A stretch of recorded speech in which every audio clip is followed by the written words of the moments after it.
नमस्कार। हर हर महादेव, जय भोलेनाथ। स्वागत है आपका आपके अपने YouTube चैनल पर जिसका नाम है हॉरर स्टोरी विद AK। मेरा नाम अनिल है। मैं आपको यहाँ पर ईश्वर से जुड़े चमत्कार एवं तीसरी शक्ति के प्रकोप पर आधारित कहानियां सुनाता हूँ। आज हम भक्त के कहने पर प्रभु श्री राम ने रसोई बनाई। भक्त और भगवान की रोचक कथा का वर्णन करने जा रहे हैं। बहुत साल पहले की बात है। एक आलसी लेकिन भोला भाला युवक था आनंद। दिन भर कोई काम नहीं करता, बस खाता ही रहता और सोए रहता। घर वालों ने कहा कि चलो जाओ, निकलो घर से, कोई काम धाम करते नहीं हो, बस पड़े रहते हो। वह घर से निकलकर यूं ही भटकते हुए एक आश्रम पहुंचा। वहां उसने देखा कि एक गुरुजी हैं और उनके शिष्य कोई काम नहीं करते, बस मंदिर की पूजा करते हैं। उसने मन में सोचा कि यह बढ़िया है, कोई काम धाम नहीं, बस पूजा ही तो करना है। गुरुजी के पास जाकर पूछा, क्या मैं यहाँ रह सकता हूँ? गुरुजी बोले, हाँ, क्यों नहीं। तब आनंद बोला, मैं कोई काम धाम नहीं कर सकता हूँ। गुरुजी ने कहा, कोई काम नहीं करना है, बस पूजा करनी होगी। आनंद कहता है, ठीक है, वह तो मैं कर लूंगा। अब आनंद महाराज के आश्रम में रहने लगा। ना कोई काम ना कोई धाम, बस सारा दिन खाते रहो और प्रभु की भक्ति में भजन गाते रहो। महीना भर हो गया। फिर एक दिन आई एकादशी। उसने रसोई में जाकर देखा कि खाने की कोई तैयारी नहीं। उसने गुरुजी से पूछा कि आज खाना नहीं बनेगा क्या? गुरुजी ने कहा, नहीं, आज तो एकादशी है, तुम्हारा भी उपवास है। उसने कहा, नहीं, अगर हमने उपवास कर लिया तो कल का दिन नहीं देख पाएंगे। हम नहीं कर सकते उपवास, हमें तो भूख लगती है, आपने पहले क्यों नहीं बताया? गुरुजी ने कहा, ठीक है, तुम न करो उपवास, पर खाना भी तुम्हारे लिए कोई और न बनाएगा, तुम खुद बना लो। मरता क्या न करता। गया रसोई में। गुरुजी फिर आए। देखो, अगर तुम खाना बना लो तो राम जी को भोग लगा लेना और नदी के उस पार जाकर बना लो रसोई। आनंद बोला, ठीक है। लकड़ी, आटा, तेल, घी, सब्जी लेकर आनंद महाराज चले गए। जैसे तैसे खाना भी बनाया। खाने लगा तो याद आया कि गुरुजी ने कहा था कि राम जी को भोग लगाना है। आनंद लगा भजन गाने, आओ मेरे राम जी भोग लगाओ जी, प्रभु राम आइए, श्री राम आइए, मेरे भोजन का भोग लगाइए। कोई ने आया तो वह बेचैन हो गया कि यहाँ तो भूख लग रही है और राम जी आ नहीं रहे हैं। भोला मानस जानता नहीं था कि प्रभु साक्षात तो आएंगे नहीं, पर गुरुजी की बात मानना जरूरी है। फिर उसने कहा, देखो प्रभु राम जी, मैं समझ गया हूँ कि आप क्यों नहीं आ रहे हैं। मैंने रूखा सूखा बनाया है और आपको तरमाल खाने की आदत है, इसलिए नहीं आ रहे हैं आप।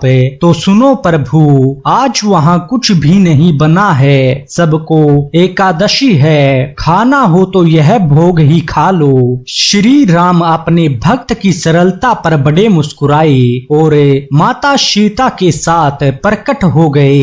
भक्त असमंजस में। गुरुजी ने तो कहा था कि राम जी आएंगे, पर यहाँ तो माता सीता भी आई हैं और मैंने तो भोजन बस 2 लोगों का बनाया है। चलो कोई बात नहीं, आज इन्हें ही खिला देते हैं। आनंद बोला, प्रभु मैं भूखा रह गया, लेकिन मुझे आप दोनों को देखकर बड़ा अच्छा लग रहा है, लेकिन अगली एकादशी पर ऐसा नहीं करना, पहले बता देना कि कितने जन आ रहे हो और हाँ, थोड़ा जल्दी आना। राम जी उसकी बात पर बड़े मुदित हुए, प्रसाद ग्रहण करके चले गए।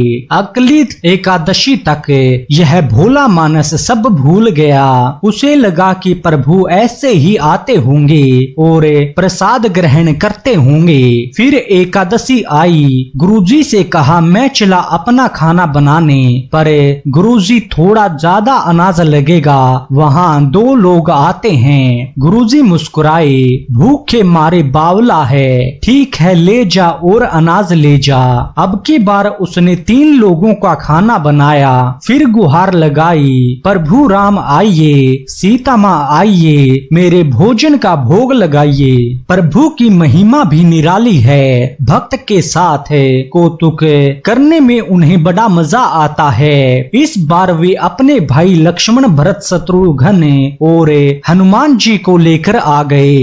भक्त को चक्कर आ गया, यह क्या हुआ? एक का भोजन बनाया तो 2 आए, आज 2 का खाना बनाया तो पूरा खानदान आ गया। लगता है आज भी भूखा ही रहना पड़ेगा। सबको भोजन लगाया और बैठे बैठे देखता रहा। अनजाने ही उसकी एकादशी हो गई। फिर अगली एकादशी आने से पहले गुरुजी से कहा, गुरुजी ये आपके प्रभु राम जी अकेले क्यों नहीं आते? हर बार कितने लोग आ जाते हैं, इस बार अनाज ज्यादा देना। गुरुजी को लगा कहीं यह अनाज बेचता तो नहीं है, देखना पड़ेगा जाकर। भंडार में कहा, इसे जितना अनाज चाहिए दे दो, और छुपकर उसे देखने चल पड़े। इस बार आनंद ने सोचा, खाना पहले नहीं बनाऊंगा, पता नहीं कितने लोग आ जाएं, पहले बुला लेता हूँ फिर बनाता हूँ। फिर टेर लगाई, प्रभु राम आइए, श्री राम आइए, मेरे भोजन का भोग लगाइए। सारा राम दरबार मौजूद। इस बार तो हनुमान जी भी साथ आए, लेकिन यह क्या प्रसाद तैयार ही नहीं है। भक्त ठहरा भोला भाला, बोला, प्रभु इस बार मैंने खाना नहीं बनाया। प्रभु ने पूछा क्यों? बोला, मुझे मिलेगा तो है, नहीं फिर क्या फायदा बनाने का, आप ही बना लो और फिर खुद ही खा लो। राम जी मुस्कुराए। सीता माता भी गदगद हो गई उसके मासूम जवाब से। लक्ष्मण जी बोले, क्या करें प्रभु? प्रभु बोले, भक्त की इच्छा है, पूरी तो करनी ही पड़ेगी, चलो लग जाओ काम से। लक्ष्मण जी ने लकड़ी उठाई, माता सीता आटा गूंथने लगी। भक्त एक तरफ बैठकर देखता रहा। माता सीता रसोई बना रही थी तो कई ऋषि मुनि व यक्ष गंधर्व प्रसाद लेने आने लगे। इधर गुरुजी ने देखा कि खाना तो बना नहीं, भक्त एक कोने में बैठा है। पूछा, बेटा क्या बात है, खाना क्यों नहीं बनाया? आनंद बोला, अच्छा किया गुरुजी आप आ गए, देखिए कितने लोग आते हैं प्रभु के साथ।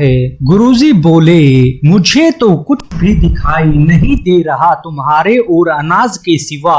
भक्त ने माथा पकड़ लिया, एक तो इतनी मेहनत करवाते हैं प्रभु, भूखा भी रखते हैं और ऊपर से गुरुजी को दिखाई भी नहीं दे रहे, यह और बड़ी मुसीबत है। प्रभु से कहा, आप गुरुजी को क्यों नहीं दिख रहे हैं? प्रभु बोले, मैं उन्हें नहीं दिख सकता। आनंद बोला, क्यों? वे तो बड़े पंडित हैं, ज्ञानी हैं, विद्वान हैं, उन्हें तो बहुत कुछ आता है, उनको क्यों नहीं दिखते आप? प्रभु बोले, माना कि उनको सब आता है, पर वे सरल नहीं हैं तुम्हारी तरह, इसलिए उनको नहीं दिख सकता। आनंद ने गुरुजी से कहा, गुरुजी प्रभु कह रहे हैं कि आप सरल नहीं हैं, इसलिए आपको नहीं दिखेंगे। गुरुजी रोने लगे और कहने लगे कि वाकई मैंने कुछ पाया, पर सरलता नहीं पा सका तुम्हारी तरह, और प्रभु तो मन की सरलता से ही मिलते हैं। प्रभु प्रकट हो गए और गुरुजी को दर्शन दिए। इस तरह एक भक्त के कहने पर प्रभु ने रसोई भी बनाई। आज की यह कहानी यहीं पर समाप्त होती है। ऐसी और रोचक कहानियां सुनने के लिए आप हमारे YouTube चैनल को सब्सक्राइब कीजिए और वीडियो को लाइक कीजिए। धन्यवाद।